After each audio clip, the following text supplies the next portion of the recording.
바울은 신라를 동역자로 택해서 제2차 선교 여행을 떠났습니다. 바울과 신라는 안디옥 교회 성도들로부터 주님의 은혜가 함께하기를 바란다는 인사를 받고 길을 떠나 수리아와 길리기아로 다니며 여러 교회를 격려했습니다. 바울은 더베에 들렀다가 루스드라에 갔습니다. 거기서 디모데라고 하는 제자를 만났습니다. 디모데의 어머니는 주님을 믿는 유대인이었고 아버지는 헬라인이었습니다. 디모데는 루스드라와 이고니온에 있는 성도들에게 크게 칭찬을 받는 젊은이였습니다. 바울은 이 디모데를 자신의 동역자로 발탁했습니다. 바울과 그 일행은 남부 갈라디아 지역의 여러 도시를 다니면서 복음을 전했습니다. 교회들은 믿음이 더 굳건해지고 그 수가 날마다 늘어갔습니다. 첫째로 우리가 실패할 때 하나님은 새로운 길을 열어주십니다. 바울이 그 여세를 몰아서 로마 제국이 가까운 대로를 따라 소아시아 일대를 다니면서 계속해서 복음을 전하려고 했습니다. 이 소아시아 전체를 변화시켜야 되겠다. 원대한 꿈을 가지고 아시아에서 복음을 전하려고 했습니다. 하지만 성령님께서 아시아에서 복음을 전하지 못하게 하셨습니다. 아시아를 복음화하겠다는 바울의 원대한 꿈은 실패로 끝나고 말았습니다. 바울은 다시 용기를 내어 비두니아로 가고자 했습니다. 아시아에서 안 된다면 더 북쪽으로 올라가서 이 실패를 만회하기 위해서 북쪽에 있는 비두니아에 가서 열심히 복음을 전하려고 했는데 이번에도 예수의 영이 허락하지 않았습니다. 결국 비두니아 선교도 실패하고 말았습니다. 영국 두 번이나 실패의 쓴잔을 마신 바울은 의기소침해지고 큰 좌절감을 느끼게 됐습니다. 바울은 실망한 채 드로아로 내려갔습니다. 거기서 그는 절망의 밤을 만나게 됩니다. 여러분, 우리는 사도 바울을 생각할 때 기독교 역사상 가장 위대한 선교사여 가장 성공한 복음 전도자로 알고 있는데 그런 위대한 주의 종도 두 번이나 선교에 실패했습니다. 성공의 스포트라이트를 받을 때에는 좋지만 실패의 감을 맞을 때는 눈앞이 캄캄해지는 것입니다. 사람들은 바울을 향해 수군거리기 시작했습니다. 바울에게서 성령이 떠나는가 보다. 그는 아시아 선교도 실패하고 비두니아 선교도 실패했다. 봐라, 지금 드로아에 가서 아무것도 못하고 저렇게 주저앉아 있지 않느냐. 그는 한물 갔나 보다. 이제 바울의 시대는 끝났나 보다. 그때 사도 바울은 인생의 한밤중을 맞았습니다. 그는 깊은 절망을 처했습니다. 아무것도 할 수 없었습니다. 그렇게 당당하고 그렇게 담대하게 복음을 전하던 복음 전도자의 모습은 온데간데 없이 사라지고 의기소침해서 아무것도 할 수 없는 절망을 느꼈습니다. 그가 할 수 있는 것은 엎드려 기도하는 것밖에 없었습니다. 그 밤에 바울은 엎드려 하나님께 기도했습니다. 그러자 밤에 새로운 환상이 바울에게 보였습니다. 환상 중에 보니까 마게도냐 사람 하나가 서서 그를 향해서 손짓하며 청합니다. 마게도냐로 건너와서 우리를 도우라. 마게도냐로 건너와서 우리를 도우라. 바울이 절망의 밤을 보낼 때 새로운 환상을 보게 된 것입니다. 하나님은 바울에게 아시아도 아니고 비두니아도 아닌 제3의 길을 열어주셨습니다. 바울이 전혀 생각해보지도 못했던 마게도냐의 환상을 보여주신 것입니다. 여러분, 개역성경에서 마게도냐로 기록된 곳은 우리가 오늘날 마케도냐로 알고 있는 바로 그곳입니다. 마게도냐는 그리스 반도의 북부 지역으로 알렉산더 대왕이 그리스 제국을 구축한 발판이 됐던 곳입니다.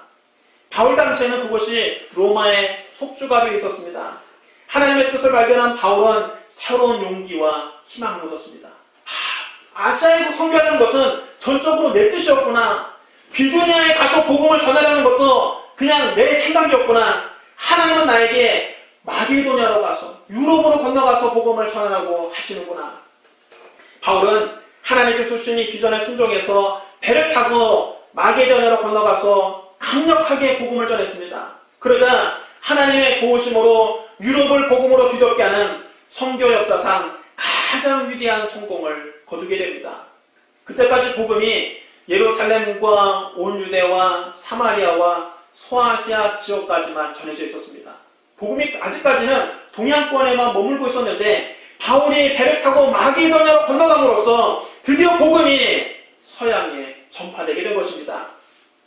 역사학자 아놀드 토인비는 이 장면을 이렇게 말했습니다. 바울을 태우고 가는 배는 유럽의 문명을 싣고 간 것이다. 바울이 아시아와 비두니아에서는 실패했지만 성령님의 인도하심을 따라 유럽으로 건너가자 세계사의 물꼬가 바뀌게 된 것입니다. 바울이 마게도냐로 건너간 것이 유럽이 아시아보다 먼저 복음화되고 먼저 선진화되는 계기가 되었습니다. 한 사람의 발걸음이 세계사의 흐름을 바꿔놓는 놀라운 성공을 거두게 된 것입니다. 그럼 여러분, 인생의 막다른 골목을 만날 때는 우리가 하나님께 엎드려 기도할 때입니다. 열심히 노력했는데도 희한하게 실패할 때는 우리가 하나님 앞에 엎드려 기도할 때입니다. 하나님께 간절히 기도하면 하나님이 새로운 길을 열어주십니다. 하나님은 우리가 전혀 생각하지 못한 제3의 길을 열어주십니다. 인생의 여정에서 실패하고 좌절하고 지금 절망의 밤을 보내고 계신 분이 있습니까? 혼자 앉아서 주저앉아 울지 말고 하나님께 엎드려 기도하시기 바랍니다. 하나님께서 여러분을 위해 예비하신 제3의 길이 있습니다. 여호와의 말씀에 내 생각은 너희 생각과 다르며 내 길은 너희 길과 달라서 하늘이 땅보다 높음 같이 내 길은 너희 길보다 높으며 내 생각은 너희 생각보다 높으니라.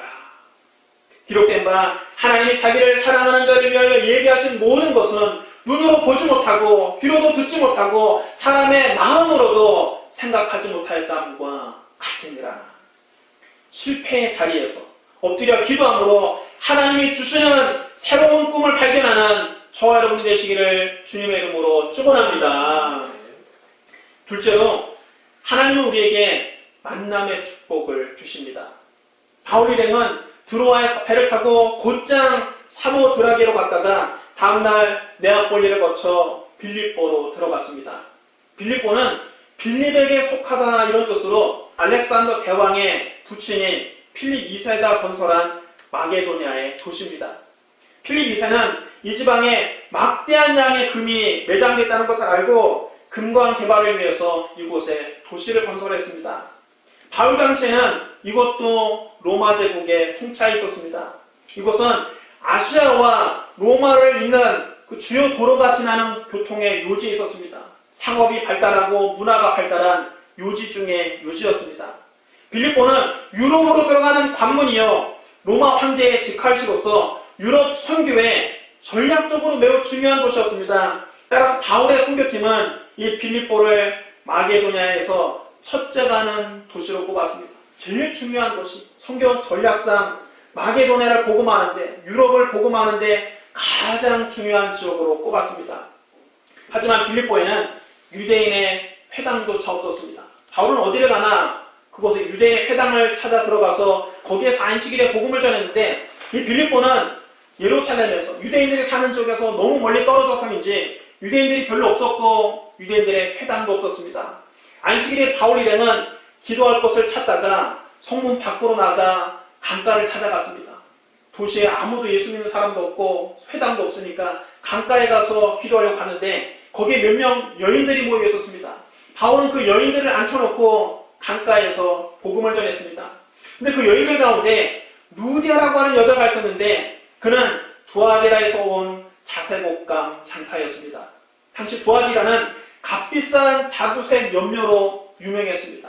지금 중국의 인민대회당에서 공산당 대회가 있는데 시진핑의 넥타이가 화제가 됐습니다.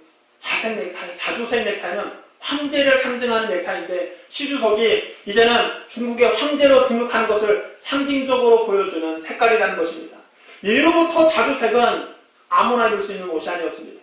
아주 귀한 귀족들만 입을 수 있는 옷인데 자주색 옷감 장사라는 것은 굉장히 값비싼 옷을 파는 여성 사역가임을 알 수가 있는 것입니다. 루디아는 두아디라와 빌립보를 오가면서 장사하는 큰 사업가였습니다. 그는 일찍부터 하나님을 경외하는 사람이었습니다. 주님은 그 여자의 마음을 열어서 바울의 말에 귀를 기울이게 했습니다. 루디아는 온 집안 식구들과 함께 세례를 받고 유럽 최초의 기독교 신자가 됩니다. 루디아는 바울을 통해서 예수님을 만나고 그 은혜 감사해서 바울 일행에게 이렇게 말했습니다. 저를 예수님을 믿는 신자로 여기신다면 다른 곳에 가지 말고 우리 집에 오셔서 머무십시오. 우리 집에 묵으시면서 여기에서 복음을 전하십시오. 루디아는 바울 일행을 강권해서 자기 집으로 데리고 갔습니다. 루디아는 복음을 전하는 주의 종들을 정성껏 섬겼을 뿐만 아니라 자기 집을 아예 예배 처소로 내놓았습니다. 사업을 하는 사람이 큰 집을 가지고 있었겠죠. 그 큰 집을 예배 처소로 제공했습니다. 빌립보 교회는 유럽의 최초로 세워진 교회인데 그 교회는 이렇게 루디아의 집에서 시작된 것입니다. 루디아의 집이 빌립보 교회의 모태입니다. 하나님께서는 바울 일행에게 자세곡간 장수 루디아를 만나게 하심으로 빌립보에 교회를 세우셨습니다. 루디아는 바울을 만남으로써 예수 그리스도를 믿게 되었고 그와 온 가정이 구원을 받게 된 것입니다. 여러분, 하나님은 언제나 만남을 통해서 우리에게 복을 주십니다. 리브가는 우물가에서 아브라함의 늙은 종을 만남으로써 이삭의 신부가 됐습니다. 요셉은 감옥에서 바로의 술 맡은 관원장을 만난 것이 계기가 되어 바로 앞에 설 수 있었습니다. 다윗은 사무엘 선지자를 만나 이스라엘 왕으로 기름 부음을 받았습니다. 엘리사는 소를 몰고 밭을 갈다가 엘리야를 만나서 하나님의 선지자로 부름을 받았습니다. 인생에서 여러분 중요한 것은 만남입니다. 누구를 만나느냐에 따라 우리의 인생이 달라집니다. 그럼 남편을 잘 만나야 됩니다. 아내를 잘 만나야 합니다. 아무리 좋은 집안에서 태어나고 예쁘고 참한 교수라도 못된 남편 만나면 인생이 망가지는 것입니다. 아무리 명문대학을 졸업하고 능력이 있고 잘난 남자라도 아내를 잘못 만나면 평생을 한숨 쉬며 불행하게 사는 것입니다. 여러분, 좋은 집안에서 태어나고 공부를 열심히 하고 예쁘고 잘난 것보다 훨씬 중요한 것이 남편을 잘 만나고 아내를 잘 만나는 것입니다. 그럼 직장에서도 마찬가지입니다. 좋은 상사를 만나야 됩니다.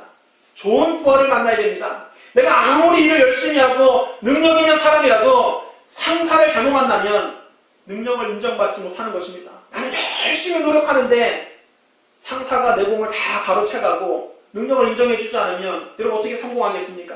또 내가 아무리 잘해도 부하가 뒤에서 뒷받침을 해주지 않으면 일을 그르치게 되는 것입니다. 부하가 일을 그르쳐서 책임지는 상사가 여러분 얼마나 많이 있습니까? 그러나 좋은 상사를 만나면 숨어있던 나의 잠재력이 살아납니다. 나도 모르는 내 능력을 발견하게 되는 것입니다. 좋은 부하를 만나면 나의 부족함을 그가 채워주는 것입니다. 앞에서 끌어주고 뒤에서 밀어주면서 함께 성공하는 것입니다. 그러므로 좋은 만남이 곧 축복입니다. 좋은 남편을 만나는 것도 복이요, 좋은 아내를 만나는 것도 복입니다. 좋은 상사를 만나는 것도 복이요, 좋은 부하를 만나는 것도 복입니다. 매일 아침 하나님께 좋은 만남을 달라고 기도하시기 바랍니다. 만날 사람을 만나고 피할 사람은 피하게 해달라고 기도하십시오. 여러분에게 만남의 축복이 있게 되시기를 주님의 이름으로 축원합니다. 그런데 무엇보다 중요한 만남은 예수 그리스도와의 만남입니다. 나를 위해서 십자가에서 몸을 찢고 나를 위해서 부활하신 예수 그리스도를 만나고 변화를 체험하는 것이 바로 기독교의 본질입니다. 니고데모는 예수 그리스도를 만난 다음에 형식적이고 율법적인 종교에서 말씀과 성령으로 거듭난 그리스도인이 되었습니다. 남편을 5번이나 바꾸고 수치심에 사로잡혀 있던 사마리아 여인은 예수 그리스도의 만남을 통해서 수치심을 떨쳐버리고 기쁨과 확신에 찬 전도자가 됐습니다. 삭개오는 예수 그리스도를 만나기 전에는 탐욕스러운 세계장이었는데 그리스도를 만난 후 사랑이 넘치는 사회사업가로 변화되었습니다. 바디메오는 맹인이요 거지였으나 예수 그리스도를 만나고 영의 눈을 뜨고 육의 눈을 뜨고 새로운 인생을 살게 되었습니다. 베드로는 본래 물고기를 잡는 갈릴리의 어부였는데 예수 그리스도를 만난 후 사람 낚는 어부가 되었습니다. 바울은 예수님을 만나기 전에는 그리스도인들을 핍박하는데 앞장섰던 바리새인이었지만 담에석으로 가는 길에 부활하신 예수 그리스도를 만난 다음 죽음도 두려워하지 않는 복음 전도자로 변화된 것입니다. 여러분, 예수 그리스도를 만나고 변화되게 됩니다. 예수님을 만나고 변화되지 못할 사람은 없습니다. 그런즉 누구든지 그리스도 안에 있으면 새로운 피조물이라 이전 것은 지나갔으니 보라 새 것이 되었도다. 예수 그리스도의 만남은 우리 한 사람 한 사람에게 천지창조만큼이나 위대한 변화를 가져다 줍니다. 예수 그리스도의 만남은 우리 영혼이 잘됨같이 범사에 잘되고 강건하며 축복된 삶을 살게 합니다. 예수 그리스도의 만남은 내가 예수님 안에서 십자가를 함께 죽고 오직 내 안에 예수께서 사시는 변화를 가져옵니다. 예수 그리스도의 만남은 우리의 삶의 목적을 변화시킵니다. 오늘 예수 그리스도를 만나고 이런 놀라운 변화를 체험하시기를 주님의 이름으로 축원합니다. 셋째로 선교를 이끌어 가시는 분은 성령님이십니다. 바울의 선교 사역은 철저하게 성령님께서 인도하셨습니다. 여러분, 바울을 선교사로 택하신 분이 누굽니까? 성령님이십니다.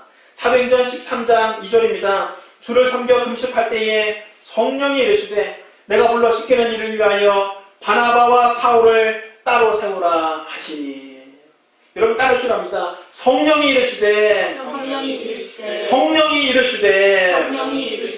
성령이 바울을 선교사로 택하신 것입니다.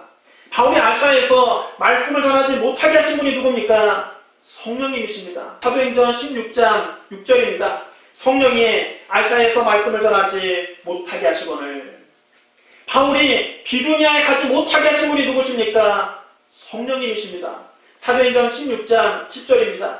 비두니아로 가고자 애쓰되 예수의 영이 허락하지 아니하시는지라. 바울에게 마게도냐의 환상을 주신 분이 누구십니까? 성령님이십니다. 사도행전 2장 17절에 이렇게 기록되어 있습니다. 하나님이 말씀하시기를 말세에 내가 내 영을 모든 육체에게 부어주리니 너희 자녀들은 예언할 것이요 너희 젊은이들은 환상을 보고 너희 늙은이들은 꿈을 꾸리라. 말세에 하나님이 성령을 우리들에게 부어주실 텐데 성령이 오시면 성령은 우리에게 꿈과 환상을 주신다는 것입니다. 인생에 새로운 꿈을 주시고 새로운 비전을 주십니다. 빌립보에서 자세국감 장수 루디의 마음을 열어주신 분이 누구십니까? 성령님이십니다. 사도행전 16장 14절입니다. 도아디라시에 있는 자세국감 장사로서 하나님을 섬기는 루디아라는 한 여자가 말을 듣고 있을 때에 주께서 그 마음을 열어 바울의 말을 따르게 하신지라. 여러분, 따르시옵니다. 주께서 그 마음을 열어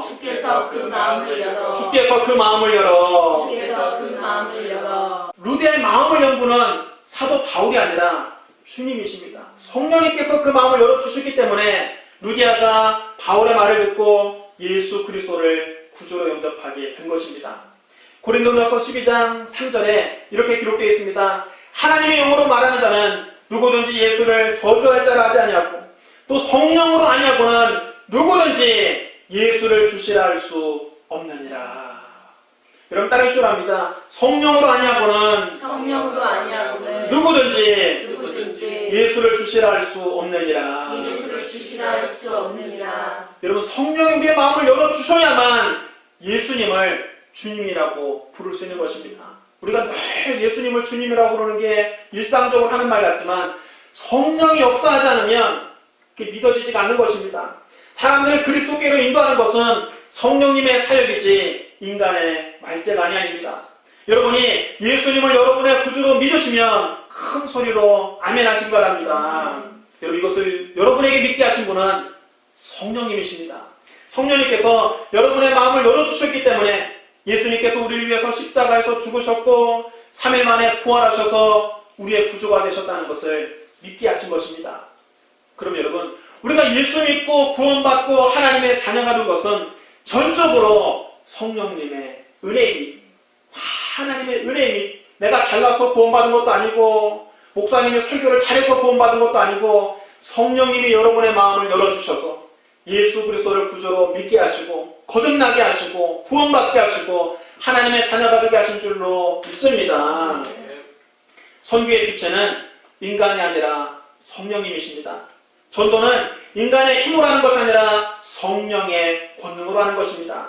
그래서 부활하신 예수님은 승천하시기 직전에 제자들에게 거듭거듭 말씀하셨습니다. 예루살렘을 떠나지 말고 내게 들은 바 아버지께서 약속하신 것을 기다리라. 요한은 물로 세례를 베풀었으나 너희는 몇 날이 못되어 성령으로 세례를 받으리라.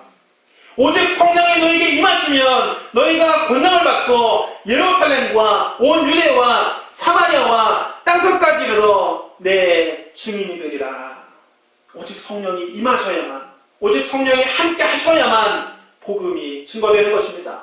복음이 예루살렘과 온 유대와 사마리아를 넘어서 이제 유럽까지 전파된 것은 성령님이 인도하신 결과입니다. 바울은 철저하게 성령님을 따라갔습니다. 복음 전파의 주체는 바울이 아니라 성령님이셨습니다. 그럼 여러분, 사도행전은 성령행전입니다.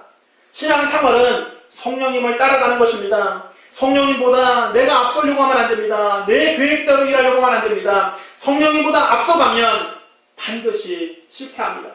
바울도 여러분, 아시아에서도 실패하고 비두니아에서도 실패했으니 내 계획 가지고 일을 하려고 하면 반드시 실패합니다. 성령님께서 가시는 곳에 나도 가고 성령님이 멈추시는 곳에서는 나도 멈춰야 합니다. 성령님 인도하심에 철저하게 순종하는 저와 여러분이 되시기를 주님의 이름으로 축원합니다. 사랑하는 성도 여러분, 우리가 열심히 노력했는데도 희한하게 일이 꼬이고 끝에 가서 잘 안 되고 실패할 때는 하나님께서 나를 위해 계획하신 다른 계획이 있는 것입니다. 그럼 여러분, 실패했다고 절망하지 마십시오. 잘 안 된다고 좌절하지 마십시오. 기도하면서 하나님의 뜻을 구하십시오. 하나님께서 여러분이 한 번도 생각해보지 않은 제3의 길을 열어주십니다. 실패의 자리에서 기도함으로 다시 일어서시기를 주님의 이름으로 축원합니다. 하나님은 좋은 만남을 통해서 우리에게 복을 주십니다. 하나님께 좋은 만남을 달라고 기도하십시오. 여러분에게 만남의 축복이 있기를 주님의 이름으로 축복합니다. 복음 전파는 인간의 힘으로 하는 것이 아니라 성령의 권능으로 하는 것입니다. 남편을 내 힘으로 변화시킬 수 없습니다. 자녀들을 내 능력으로 변화시킬 수 없습니다. 이웃들을 내 말재간으로 전도할 수 없습니다. 성령의 도우심 없이 전도하면 백전백패합니다. 그러므로 그 마음을 열어달라고, 남편의 마음을 열어달라고, 자녀들의 마음을 열어달라고, 이웃들의 마음을 열어달라고 성령님께 기도하십시오. 성령님과 함께 신앙생활하고 성령님과 함께 전도하는 저와 여러분 되시기를 주님의 이름으로 축원합니다. 우리 기도하겠습니다. 사랑과 은혜가 풍성하신 하나님 아버지, 바울이 큰 꿈을 가지고 아시아로 가려고 했지만 실패하고 비두니아를 전도하려고 했지만 거기서도 실패한 것처럼 아버지, 우리가 내 힘대로 전도하고 내 힘대로 신앙생활하고 내 힘대로 일하려다가 실패를 많이 받습니다.